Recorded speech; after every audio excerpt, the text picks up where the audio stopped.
Thank you, Rick. Did you know tomorrow is the 5th anniversary of the market hitting the bottom in the financial panic of 2008 and 2009? March 9th, 2009, the S&P 500 hit a low of, I kid you not, 666.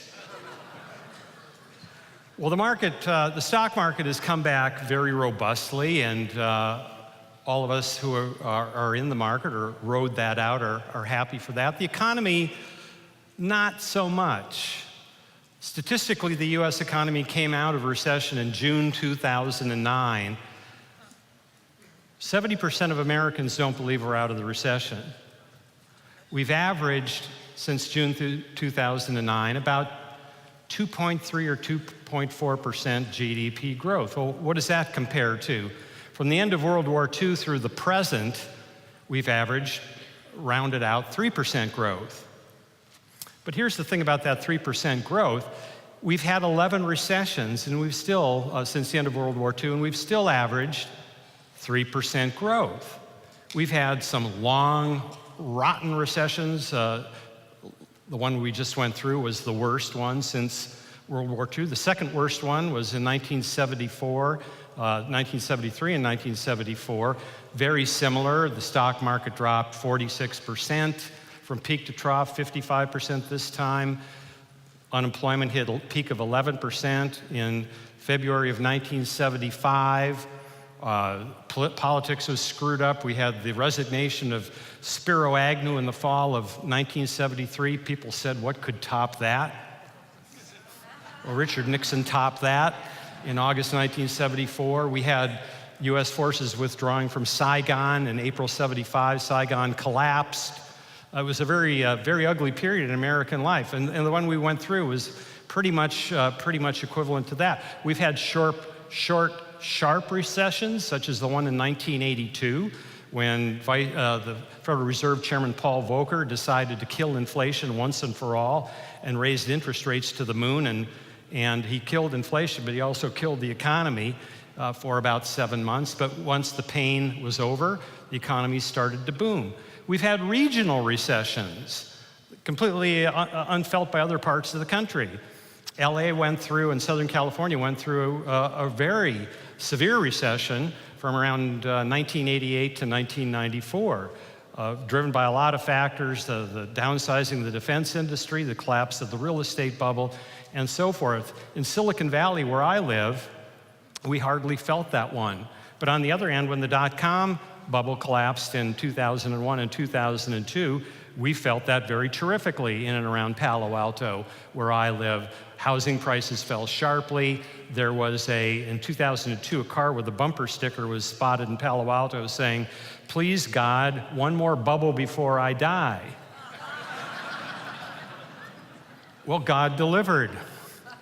God delivered, I think, more than Silicon Valley hoped, and now we appear to be in a bubble once again. So if you take another look at the economy, you get a different picture. The 2.5% growth that we've been averaging since coming out of the recession is merely an aggregate of all economic activity. By the way, private and government. It means that we're spending the economy is 2.5% larger than it was the year before, and this is off of a base of a $15 or $16 trillion economy.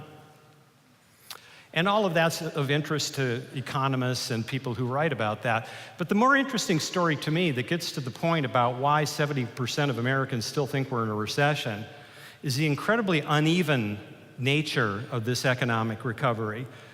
I've never seen anything so uneven in my life, where if you're doing well, you're doing pretty well, and if you're not doing well, you're doing, times are very rough indeed. And this is playing out over industries, it's playing out, and from industry to industry, within industries, it's playing out on a geographical basis. Where I live in the epicenter of Silicon Valley, as I said, we're in a boom. Parts of it, the social media part of it, is in a bubble. When Facebook pays $19 billion for WhatsApp, That's a pretty clear bubble signal. But if you go 50 miles as the crow flies straight east, you're in Stockton, California. Now, Stockton is not in a recession. Stockton is in a depression. Stockton is undergoing a challenge of the scope of the 1930s. If John Steinbeck, who wrote The Grapes of Wrath, came back and visited many parts of the Central Valley, but Stockton in particular, I don't think he would find anything much changed. I am from the state of North Dakota. Raise your hand if you've heard of North Dakota, okay? It's pretty good.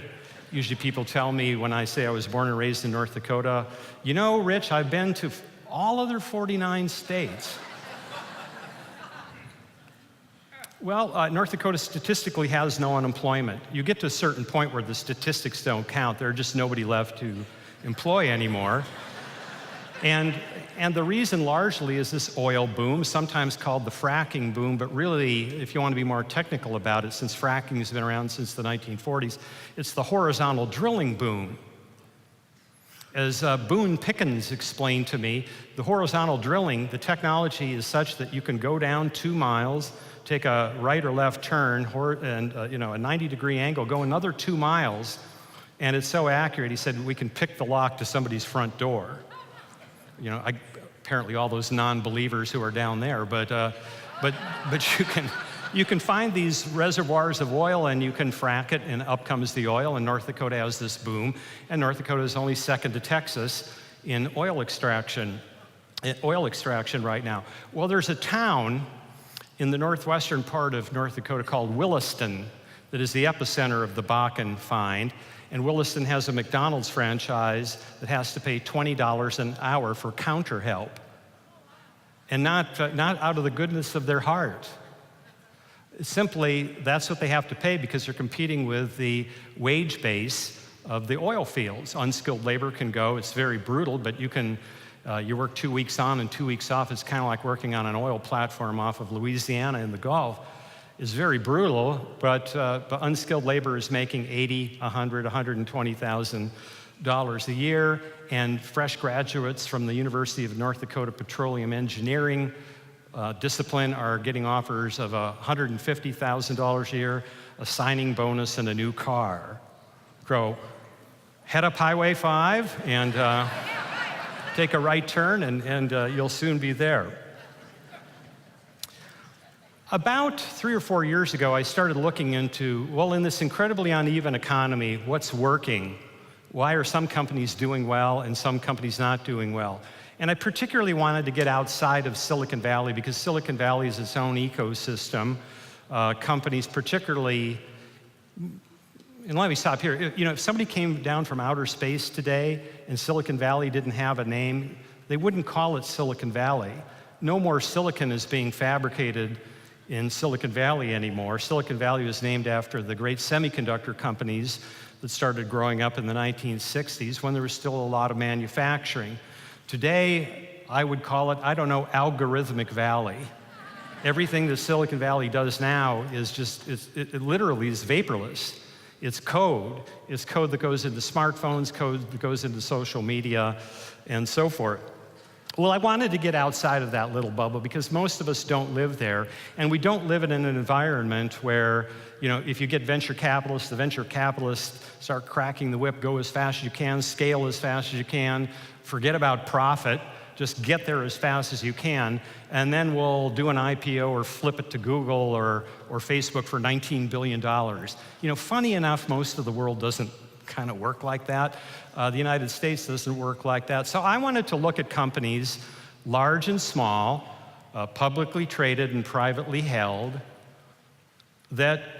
whereby we could examine these companies and draw some principles out of them that would apply to any kind of a business. Some of the businesses that I've been moderating on stage throughout the day, tiny micro businesses to large businesses, privately held, publicly traded, even a business owned by its customers, and say, what is it that gives some companies endurance, gives them the ability to survive a disruption, a big technological hiccup, and come through it in a way that other companies are not able to? What are those factors? It really came together with when I was interviewing the founder and still CEO of FedEx, Fred Smith. Fred Smith, wonderful guy, ex-Marine pilot, Vietnam veteran, started FedEx in Little Rock, Arkansas, you may not know, in 1970. Moved it to Memphis in 1973, and the company is now $50 billion in size with 300,000 employees. And so we got into this discussion, and he talked about, number one, great companies that last a long time have great strategies. You have to be a good strategic thinker. Now, your strategy can and must change, but if you look at the 5 pillars of a great strategy, you have to know what business you're in, your marketplace. You have to know who your customers are. You have to know who your suppliers are and whether they have leverage over you or you have leverage over them. You have to know the effect of pricing in your industry. You know, would we gain a greater market share if we drop prices, or would that be just in vain? Conversely, what would happen if we raised prices? Would we enjoy a high profit margin, or would that come at the expense of a larger market and eventually come back and bite us? And then, and I think this has been known since Clayton Christensen wrote The Innovator's Dilemma in 1997, one of the greatest business books of my lifetime, you have to be able to spot the disruptive threats over the horizon. And disruptive threats, as Clayton pointed out, never really look like competitors when they first appear over the horizon. You know, to the transistor industry, the silicon chip didn't look like a disruptor at first. You know, I can tell you at Forbes, where we've had some issues and we've really had to struggle to become relevant and so forth over the last 15 years, that none of us imagined that Google would change the nature of the advertising business almost thoroughly, because the first time I heard of Google was maybe a year after it was founded in 1998. In 1999, suddenly you started hearing about Google. There were other search engines at the time, but Google really was able to get traction. And it wasn't until around 2001 or 2002 that they hitched it to an advertising revenue model. So these disruptive threats don't always appear as obvious, but nevertheless, you have to kind of think it through and think about whether they might be and what you would do in that case. Well, that's strategy. Then you have the execution side.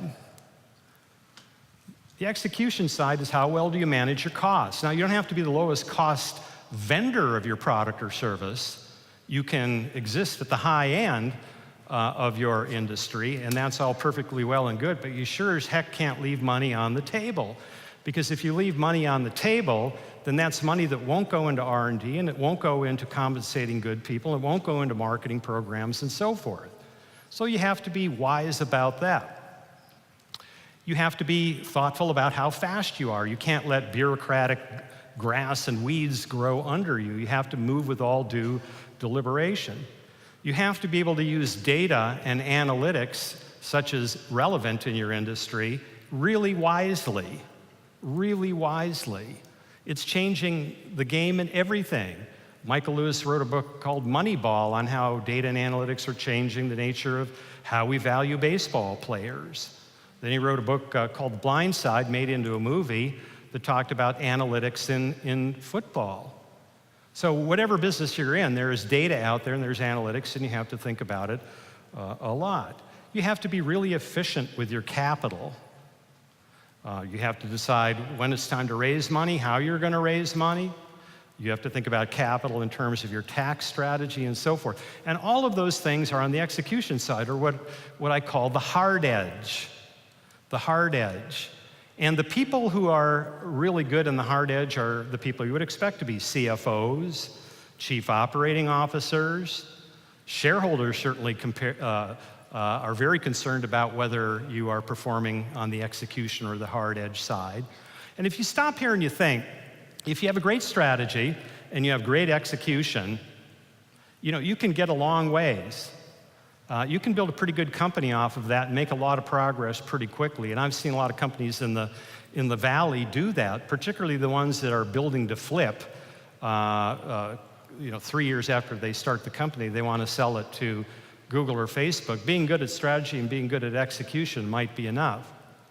But the companies that last for decades and decades and decades, that really impact our hearts and minds, that create the most loyal employees and the loyal customers, are ones that have a third side and forming a triangle: the strategic base, the hard edge of execution, and what I've called in this book the soft edge of cultural values. And what I defined in the book, and then I'll tell some stories about companies who are excellent on the soft edge. And by the way, you have to be excellent at all three. You can't be, if you're excellent at the cultural value stuff, but you're still sloppy about costs, and you have a dumb strategy, that isn't going to do you much good. It's that the soft edge combined with a great strategy and great execution gives you this endurance that I found in these companies that I wrote about. The soft edge, as I define it, has 5 components. And they all go to the kinds of things that you've heard throughout the day. The first one in the foundational soft edge pillar is trust. Do your employees trust you? Do your customers trust you? When you screw up, do they assume that you did it, it was just a mistake done out of goodwill, and not something due to, not explained by more nefarious reasons? Company I selected to write about in trust, I wanted, as I said, I wanted to get outside of Silicon Valley, and I also wanted to think about a company that was doing things that I couldn't do if my life depended on it. And I thought about what is one of the most difficult white-collar jobs that one could do. Now, there are thousands of really crappy, blue-collar, dangerous, smelly, jobs out there, and not to diminish that, but what would be a definition of a bad white-collar job? And to me, I thought, just given my personality, to be a commission-only salesperson would really be rough. Selling a product that most people don't want to think about, that they need, but they don't want to think about that. That would be an insurance salesman. And I thought, I could not be an insurance salesman if my life depended on it. That is a difficult job. So I went to see the largest vendor of life insurance in the United States, which is the largest market for life insurance. It's Northwestern Mutual in Milwaukee, Wisconsin. And it fits all the criteria I was looking for. It's been around forever, since 1857. It makes a lot of magazines' lists of best places to work. And it keeps growing. It grew throughout the recession, and it's still growing today. Something must be working at that company. And so I found myself in July of 2013 at the big arena in town where the Milwaukee Bucks basketball team plays, and it was an evangelical meeting, about 12,000 people. The way the Northwestern is structured is that the people who work for Northwestern are independent agents. They build their own businesses within Northwestern. And that job, I talked to several people who are successful at it. It takes about 3 years to develop enough of a cash flow in that industry to live on. And we're not talking about living well, but just surviving on. You have to put that amount of work into it just to get to that point.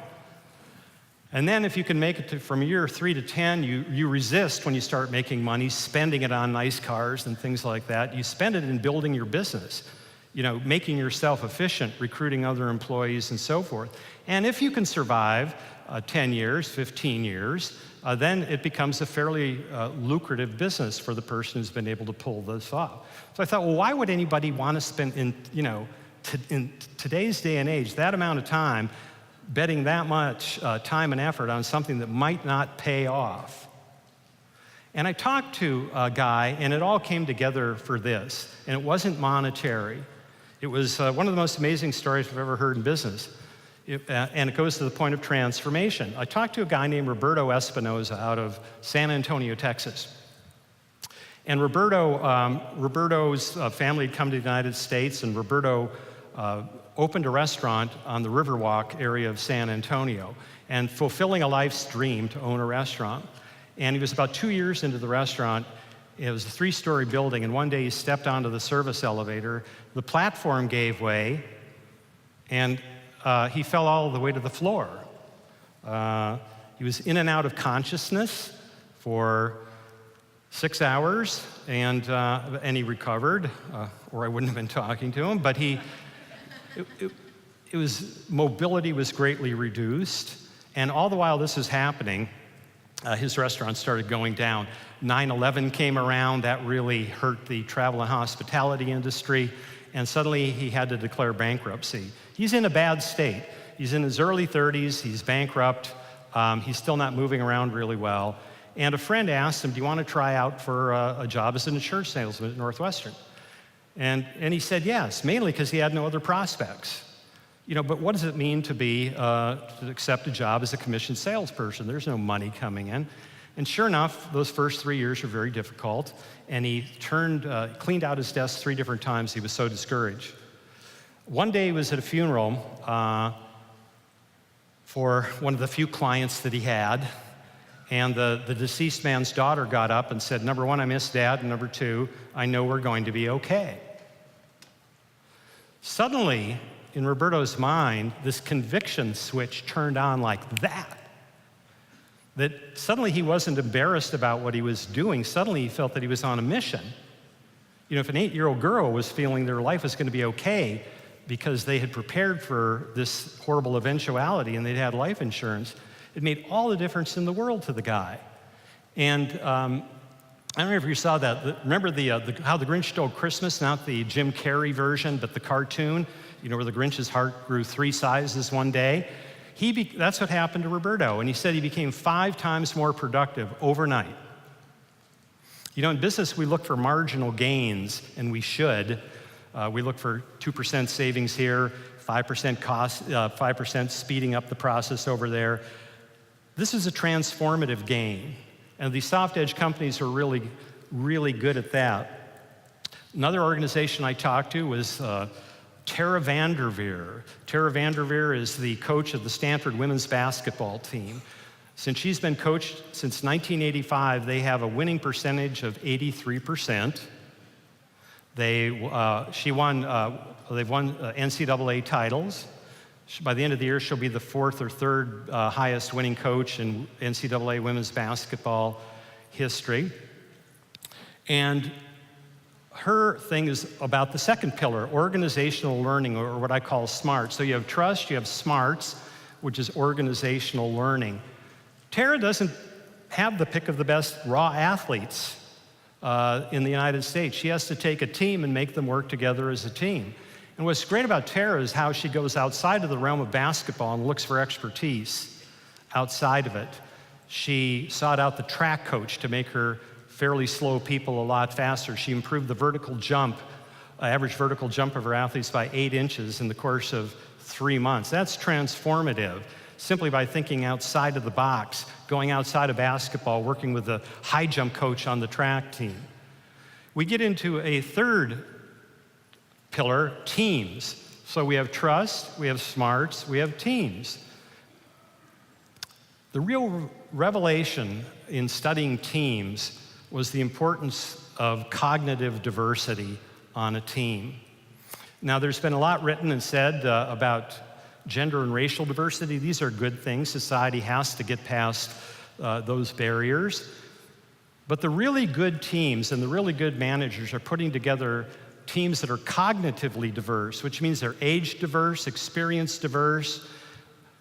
Kids who went to prep school, kids who had it really tough growing up, and putting these different viewpoints in a room together, that puts a lot of burden on a manager to do that, because always the default position is going to be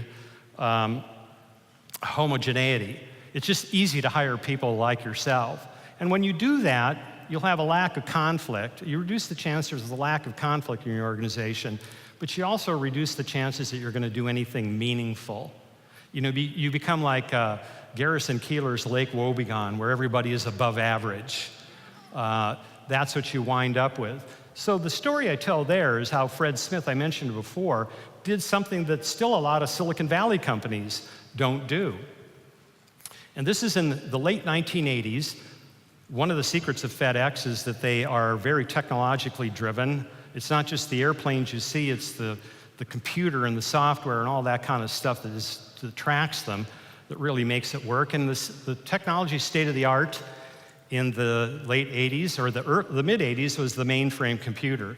Now all of a sudden, you can start to see a transition from the mainframe age to the network computing age. And he was worried sick, even though he's not a technologist, that they were going to miss that. And if they missed that, if they became technologically obsolete, no matter how many great planes they had, they would give up something in the competitive marketplace to UPS and their other competitors. Well, Fred didn't know exactly what to do about it, but the chief information officer did. He was on the board of directors of a company in Silicon Valley that no one had ever heard of because it was only a year old, called Bridge Communications. Bridge eventually sold to Cisco. The founding team was a husband and wife team, Bill Carrico and Judy Estrin.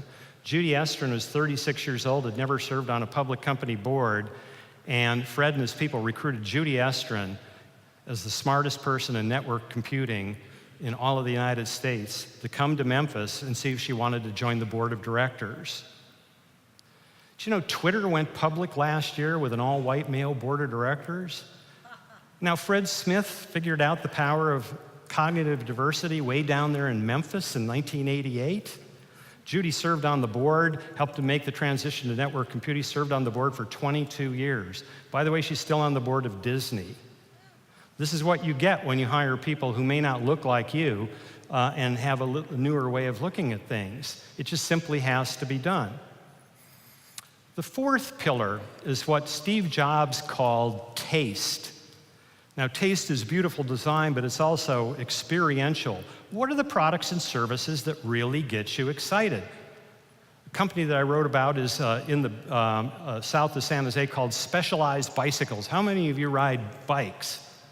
Okay, if you do and you're rather hardcore about it, you may own a Specialized bicycle. The founder, Mike Sinyard, is thought of as the Steve Jobs of his industry. A very creative guy, sold his Volkswagen bus just as Steve Jobs did back in the 70s, moved to Italy, had kind of a Howard Schultz experience in Italy, came back in love with bicycles, started importing parts to the United States. Today they supply as one of my friends in the venture capital industry says, biking is the new golf in Silicon Valley. And on any given weekend day, you see people riding $5,000 and $10,000 bikes. And I went down to see Specialized, and they just unveiled their wind tunnel where they were testing a time trial bike. You know, the bike where the riders get down in a praying mantis position and go as fast as they can against the clock. And we're having this discussion, you know, there's a perfect aerodynamic design for a time trial bike, but you still have to put a rider on it.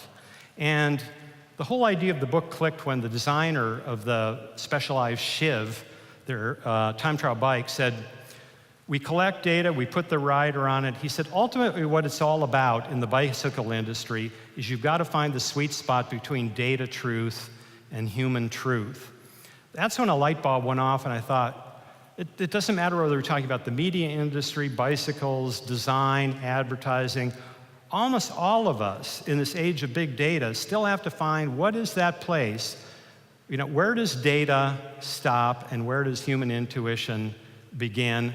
And it's a moving target, and it's elusive, and it's hard to do. That's why only really good managers can do it. But you can become that good manager if you can find out where that spot is in your industry. And the last chapter, the last pillar of the soft edge, the fifth one, is story. We talked about that on one of the panels. How do you tell your story? What's an authentic story today? And my prime company is a company called Cirrus Aircraft. They make a single-engine plane out of Duluth, Minnesota. And the unique thing about the Cirrus is that you have a red handle that opens up a parachute that blasts through the roof if you get in trouble. If you run out of fuel, if you become disoriented, if your engine stops, you pull the parachute, the plane comes down. From an insurance viewpoint, the plane is a goner, but you walk away and all is good. And the story is about how Cirrus invented this and yet was cowed by its lawyers in telling people how to use it. Because if you pull the red handle and the parachute goes up, there's not 100% certainty it will work. It's a physical system, a lot of complexity. Maybe 99.5% work. Every time it's been pulled, it's worked. But you can't say that it's going to work 100% of the time. And the lawyers told Cirrus to walk back from this life-saving invention. And what happened at that point was the Cirrus owners and pilots group stepped up and said, if you don't want to tell your story, we're going to tell it for you. And they took over and developed a mantra called pull early and pull often. The minute you sense you have any intuition that you're in trouble, pull the darn chute and walk away. And we'll applaud you, even if the old school in the aviation world, thinks you could have been like Chuck Yeager and landed the plane. And they took over and they forced Cirrus to tell its best story.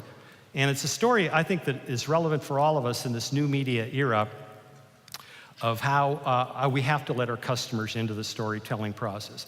So it's called The Soft Edge, Where Great Companies Find Lasting Success.